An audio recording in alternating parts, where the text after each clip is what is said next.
अभी हम लेंगे कंटिन्यूटी एंड डिफरेंशिएबिलिटी पे बेस्ड ये प्रॉब्लम, जो कि JEE एडवांस्ड 2020 पेपर 1 से लिया है।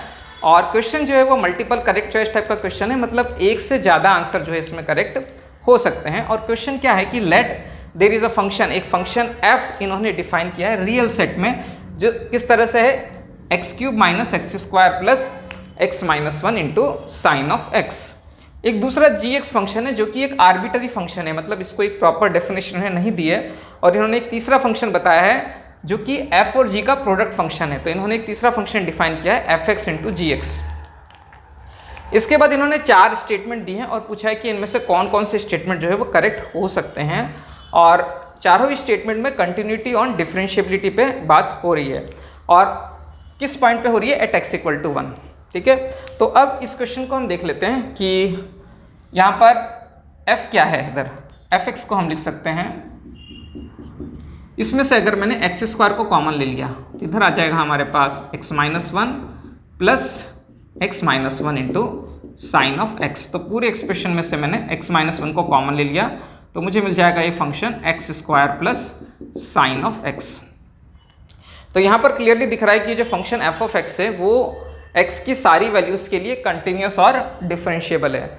दूसरी इंपॉर्टेंट बात क्या है, यहाँ पर बिकॉज x = 1 पे बात कर रहे हैं तो हमने x = 1 पे फंक्शन की वैल्यू निकाली, तो ये x - 1 की वजह से ये जो फंक्शन की वैल्यू है वो 0 हो गई है, तो x = 1 पे ये फंक्शन 0 है। अब देखते हैं फर्स्ट ऑप्शन, जिसमें वो कह रहा है कि अगर g जो है वो x = 1 पे कंटिन्यूस है तो f इंटू जी जो है वो डिफरेंशिएबल होगा। तो सबसे पहले इन्होंने क्या बोला है, f इंटू जी के डिफरेंशिएबिलिटी की बात की है।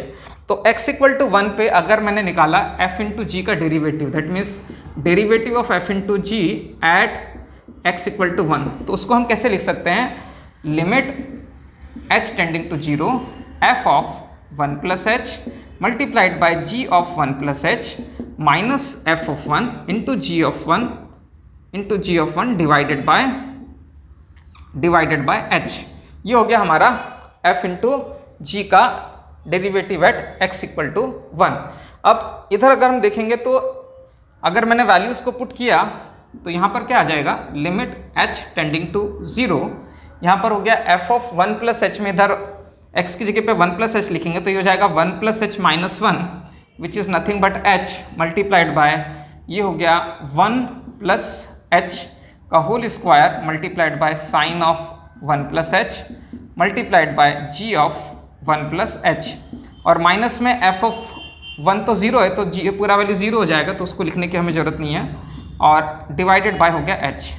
अब यहाँ पर क्या हुआ, बिकॉज ये h से ये वाला h कैंसिल हो गया, तो ये जो वैल्यू है ये कोई ना कोई एक फाइनाइट वैल्यू पक्का आएगी।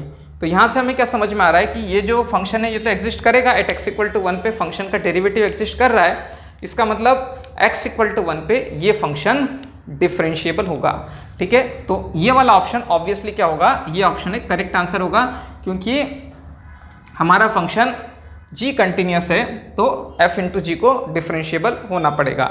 ठीक है, वैसे इतना सब करने की मुझे नीड नहीं है। अगर आपको ये बेसिक नॉलेज अगर पता है कि अगर जिस वैल्यू पे हमें डिफरेंशिएबिलिटी निकालनी है उस वैल्यू पे अगर हमारा g कंटिन्यूस है और f जो है उस पॉइंट पे 0 हो रहा है, तो ऑब्वियसली f इंटू जी का जो ये प्रोडक्ट है वो डिफरेंशिएबल पक्का होगा। अभी इस बात पे डिपेंड नहीं करेगा कि g हमारा डिफरेंशिएबल है या नहीं है, ये हम ऑलरेडी कंटिन्यूटी एंड डिफरेंशिएबिलिटी की थ्योरी में देख चुके हैं। तो अगर वो आपको पता है तो ये इतना सारा कैलकुलेशन करने की आपको नीड नहीं है, लेकिन इससे आपका ऑप्शन ए करेक्ट आ गया।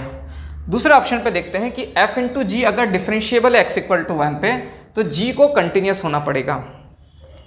अब ऐसा तो कोई ज़रूरी नहीं है, क्योंकि क्वेश्चन में बिकॉज g को इन्होंने डिफाइन नहीं किया है, तो g अगर हमने इस तरह से लिखा कि अगर g अगर x = 1 पे कंटिन्यूस नहीं है तो भी ये पॉसिबल है कि f इंटू जी डिफरेंशिएबल हो सकता है, ये एक पॉसिबिलिटी हो सकती है। तो ये ऑप्शन जो है वो ज़रूरी नहीं है कि हमेशा सही हो, तो ये इसको हम रॉन्ग मार्क करेंगे, this is not the right answer.